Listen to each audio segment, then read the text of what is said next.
le château de Belvoir, en plein cœur de la vallée du Jourdain. Aujourd'hui, il ne reste plus que les bases des murs, mais on devine sa complexité, sa puissance et sa taille. C'est un château incroyable dans la radicalité de sa conception. Ça va devenir la consécration d'une architecture donc nouvelle. C'est presque parfait dans sa conception, dans sa symétrie. Sa forme aux lignes maîtrisées, son système de couloirs labyrinthiques entourés de murs épais font de Belvoir un exemple dans la fortification. C'est un côté un peu parfait, avec les tours qui cantonnent les flancs de la fortification, les angles. Enfin, c'est parfait, quoi. Il s'agit d'une structure militaire très massive, située sur un site superbe qui surplombe la vallée du Jourdain. Pour arriver à un tel exploit, les croisés ont choisi un emplacement stratégique. Le château va être construit sur un socle de lave volcanique, le basalte, totalement plat. C'est idéal, en fait, pour une construction castrale. On ne creuse pas de fondation, puisque dessous, vous avez le rocher. Donc c'est extrêmement solide. Ce socle basaltique a un autre avantage. Ici, on n'est pas sur un éperon, on est sur quelque chose qui est plan, grâce à cette coulée de lave basaltique. On peut dire que les architectes n'ont pas de contraintes, ils ont une surface quasiment plate, on simplifie, et donc ils vont pouvoir déployer un plan idéal, c'est-à-dire un plan sans contrainte, un plan qu'on ferait comme si on était sur une table. C'est si parfait et si détaillé. Il devait y avoir un architecte ou un groupe d'architectes qui se sont réunis pour travailler très précisément sur chaque partie, à quoi elles allaient ressembler, où chaque élément devait être placé et comment le tout allait s'assembler. Les croisés vont dessiner un château aux formes uniques avec un système de double enceinte. Un château intérieur et ensuite un mur extérieur qui le ceinture. Cela caractérise ce modèle nouveau de château, avec des murs massifs et épais, complétés par le glacis, et des fortifications au sein des fortifications, un peu comme si on avait des poupées russes. Et enfin, une cour intérieure de l'autre côté. Les croisés vont commencer par construire l'enceinte intérieure avec 4 tours à chaque coin, puis la deuxième enceinte, elle aussi avec des tours. Il est construit très vite. On le voit bien, nous, quand on fait l'analyse, on fait de la construction, que c'est un bâtiment qui est édifié très rapidement. Ce n'est pas un château qui est finement construit. C'est un château qui est construit avec les matériaux qu'ils trouvent sur place. Pour aller vite, les croisés vont littéralement creuser le socle basaltique pour en extraire les pierres. Ils en profitent pour créer un gigantesque fossé de plus de 8 mètres de profondeur qui ceinture l'édifice. Mais le basalte est une roche très dure, difficile à tailler. Les croisés n'ont pas le temps. Ils doivent trouver un moyen d'élever le plus vite possible le château sans compromettre la stabilité. Comment vont-ils faire? La solution qu'ils ont choisie se trouve dans les murs qui datent de cette époque. Alors, ce qui est vraiment très intéressant ici, c'est qu'on voit vraiment les blocs bruts qui ont été posés dans les premières assises. Ils sont directement extraits des colonnes basaltiques extérieures. Dans cette architecture, on a un certain nombre de barres de fer qui viennent fixer les blocs entre eux. Et on voit ici que la barre de fer rejoint les deux blocs et les deux pattes viennent se fixer à l'intérieur des énormes blocs ici.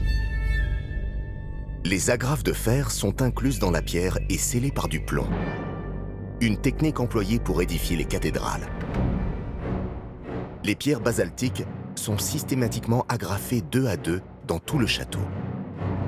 Ces agrafes, elles sont utiles parce que les pierres ne sont pas des pierres bien taillées, donc elles ne peuvent pas tellement s'auto-bloquer elles-mêmes, et le chantier va très vite. Or, on a fait des analyses sur le mortier, c'est un très mauvais mortier, donc les constructeurs ont utilisé ces agrafes pour monter le mur et que ça tienne. Mais ils ne s'arrêtent pas là. Les croisés vont aussi utiliser des agrafes de fer dans les archères.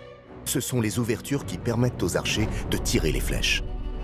Alors ici, on le voit très bien, elle est très bien conservée. Ça sert à fixer les blocs l'un par rapport à l'autre pendant la construction. Donc ici, l'espacement va être conservé au moment du positionnement des blocs supérieurs. Les croisés ont placé des barres de fer sur toutes les archères. On retrouve aussi l'utilisation du fer entre les pierres.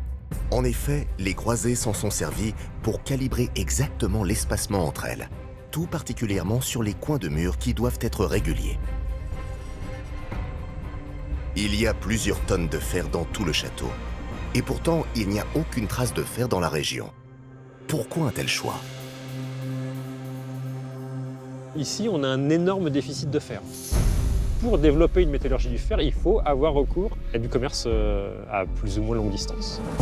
Le coût du fer est extrêmement important et ils ont fait ce choix plutôt que de bien tailler, si vous voulez, des blocs de manière un petit peu plus soignée. Mais on est quand même dans un mode défensif, on est quand même dans un château. Donc ils ont visé ce qui était important, construire une maçonnerie qui soit résistante le plus rapidement possible pour élever le château. Belvoir se dresse face à la vallée. Le château est imposant et les hospitaliers affichent leur présence dans la région. Mais un événement majeur va faire basculer l'histoire des croisades. Ce qui change en juillet 1187, c'est que l'armée de Jérusalem, pour la première fois en 10 ans, décide de réellement attaquer l'armée de Saladin.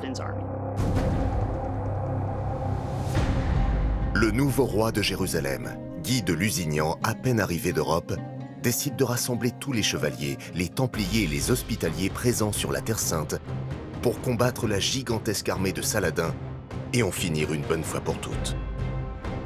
Le roi était un nouveau roi qui venait d'arriver d'Europe occidentale. Il n'avait pas d'expérience du Moyen-Orient.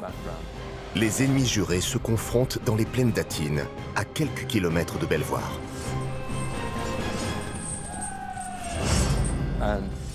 Le roi fait des erreurs militaires classiques en ne s'assurant pas d'être proche d'un point d'eau. L'armée croisée, assoiffée, écrasée par la chaleur, ne parvient pas à combattre l'armée de Saladin. Donc ça s'avère être une défaite complète pour le côté franc. L'armée de Jérusalem est quasiment détruite. Toute la chevalerie chrétienne, ou 70%, est décimée d'un seul coup. C'est ça que change Athènes. Comme l'armée entière a participé à cette bataille, les autres villes et les fortifications de la campagne n'ont pas été défendues. Après la bataille de Hattin, Saladin n'a donc eu aucun mal à les prendre. Et ainsi, il provoque l'effondrement presque total de la présence franque en Terre Sainte. Belvoir, le château à la réputation imprenable, résiste encore. Et Saladin décide de l'attaquer avec toute son armée. Mais tout a été pensé pour empêcher les assaillants d'y pénétrer. C'est une circulation très complexe qui a été mise en place pour atteindre le château intérieur depuis le château extérieur. La porte d'entrée principale de Belvoir se trouve au sud-est. Vous passez une porte extérieure pour arriver dans un passage, et là on trouve un virage à 90 degrés qui amène à la porte intérieure avec des meurtrières sur les côtés. Si vous réussissez à passer et à franchir la porte intérieure, vous vous trouvez dans la cour extérieure. Et si vous voulez atteindre le château intérieur, vous devez faire tout le tour, constamment sous le feu ennemi. Et à nouveau, il y a un autre système de portes dans le château intérieur. Donc vous avez un système d'entrée très complexe.